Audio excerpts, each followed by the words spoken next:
Mga tol, tuloy-tuloy pa rin tayo sa pagbili nito, no? Yung labasang kwelyo na 20 pesos.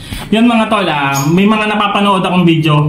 Huwag nyo nang i-skip to, huwag nyo na munang i-scroll, makinig kayo, no, dito sa 20 pesos na coins. May napapanood ako ng mga video ng mga content creator na sila daw ay coin expert, no, mga tol. Yung mga naka-gloves lang, hindi nagpapakita ng mukha. Sabi nila ganito, hindi daw collectible tong ganito. Eto, common error coin. So marami na ito sa merkado ng mga tol.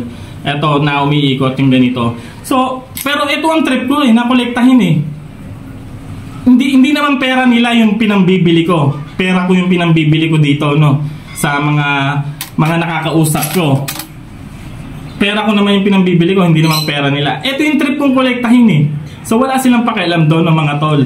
Kanya-kanya ng trip kumukolekta ako ng commemorative, ng old coins, tapos ito ang gusto ko. So double purpose to Double purpose tong aking yung pagkokolekta, no. Nakakolekt na ako ng coins, nakatulong pa ako dun sa binilan ko ng coins.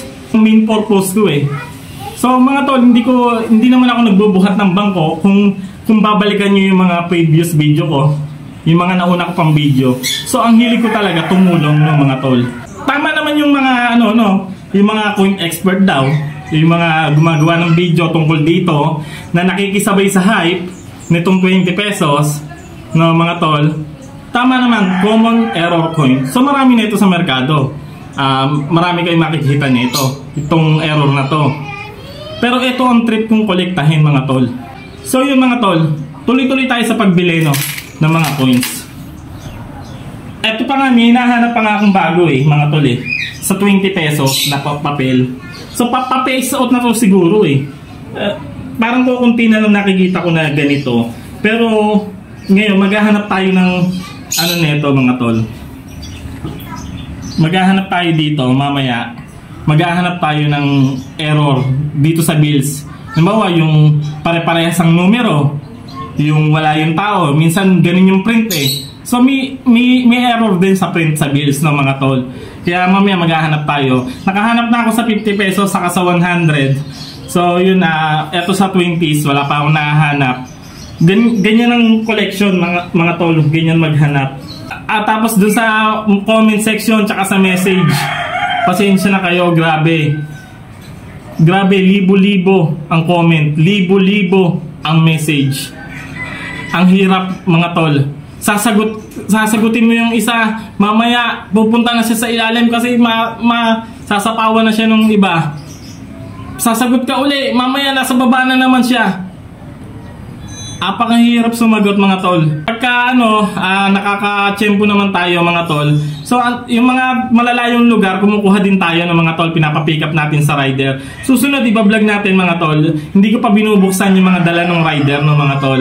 Hindi ko pa alam kung tama yung mga coins na nandun, mga nakabalot, mga tol. Hindi ko pa nabubuksan dahil meron naman, mga tol, na may message ko. Ayun, napunta sila dito tulad nito, mga tol. Hindi ko pwedeng ipakita sa inyo, no, kung ilan na yung hawak ko na ganito, mga tol. Hindi ko pwede ipakita. Kung sa for the views, hindi naman for the views, mga tol, dahil napakarami ko nang binili nito. Iilan lang yung binidyohan ko. Kailan lang ako nag-video nito, mga tol? Iilan lang yung na-video ko. Iilan lang yung binidyo ko. Pero ang dami ko nang nabili nito. Kung for the views, lahat ng binibilan ko, binibidyohan ko. So yun lang, mga tol, at itutuloy natin to, no? Tutuloy natin to, mga tol, kahit na may mga content creator din na nakikisabay dito, no? Nakikisaw-saw sa ating 20 pesos. Yun lang, follow nyo ako dito sa aking Facebook page.